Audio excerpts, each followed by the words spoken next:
গ্রামে হাজার হাজার সুবিধার ভিতর একটা প্রধান সুবিধা হচ্ছে বাসায় যদি কোনো তরিতরকারি না থাকে তাহলে কিন্তু বাসায় থাকা সবজি দিয়েই দিব্যি একদিন চালিয়ে দেওয়া যায়। হ্যালো এভরিওয়ান, আসসালামু আলাইকুম। কি অবস্থা সবার, কেমন আছেন? আশা করি সবাই অনেক অনেক ভালো আছেন। আলহামদুলিল্লাহ আমরা অনেক ভালো আছি।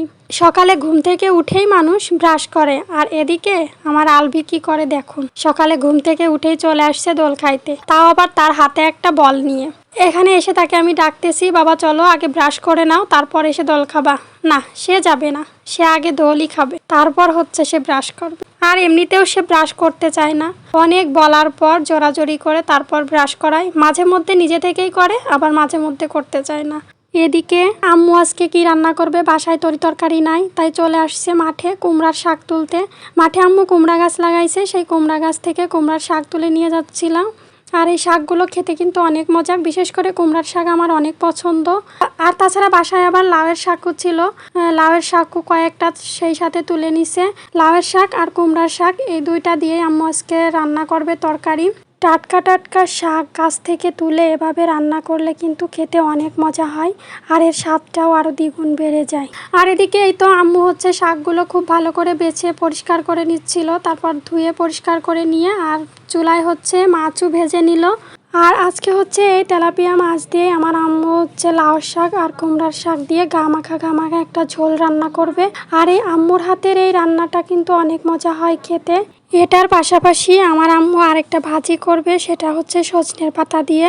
আর তার জন্য আম্মু হচ্ছে পাঁচমিশালি অনেক রকম শাক তুলে নিয়ে আসছে, যেটাকে খোটা শাক বলে থাকি আমরা। আর তার সঙ্গে হচ্ছে সজনে পাতা দেবে।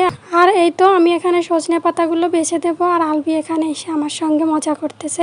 সেও বাঁচবে, কিছুতে আমাকে দিবে না, কিন্তু সে তো সব নষ্ট করবে, নিজেই ফেলে দেবে। সে কিছুতে তো আর বেছে দেবে না, কিন্তু তাকে যে বলতেছি সরো, কিন্তু সে সরবে না। যাই হোক, অবশেষে শাকগুলো বেছে ফেললাম। তারপর হচ্ছে তার মধ্যে আম্মু আবার কয়েকটা পাট শাকও দিয়ে দিল। আর এদিকে আমার আম্মুর তরকারি রান্নাটাও হয়ে গেছে। তারপর হচ্ছে আমার আম্মু শাকটা চুলায় দিয়ে দিছে। আর এদিকে হচ্ছে এই সজনের ডালগুলো ছিল, সেটা আবার হচ্ছে মোনাকে দিয়ে আসতেছিলাম খাওয়ার জন্য। আর এই সজনের পাতা কিন্তু এমনি এমনি ভাজলে তেমন একটা মজা লাগে না, কিন্তু পাঁচমিশালি করে অনেক রকম শাকের সঙ্গে যদি ভাজি করা হয় তাহলে কিন্তু লেবু দিয়ে খেতে অনেক মজা লাগে। আমার কাছে তো পাঁচমিশালি সব রকম শাক যখন একসঙ্গে ভাজি করে সেই শাকটা খেতে অনেক মজা হয়। আমার আম্মুর হাতের এই পাঁচমিশালি যে কোনো তরকারি বা সবজি যেটাই হোক না কেন, এই রান্নাগুলো কিন্তু খুবই মজার হয়, আর আমার তো অনেক পছন্দ। মাছ মাংসর থেকে এগুলোই আমার কাছে বেশি ভালো লাগে।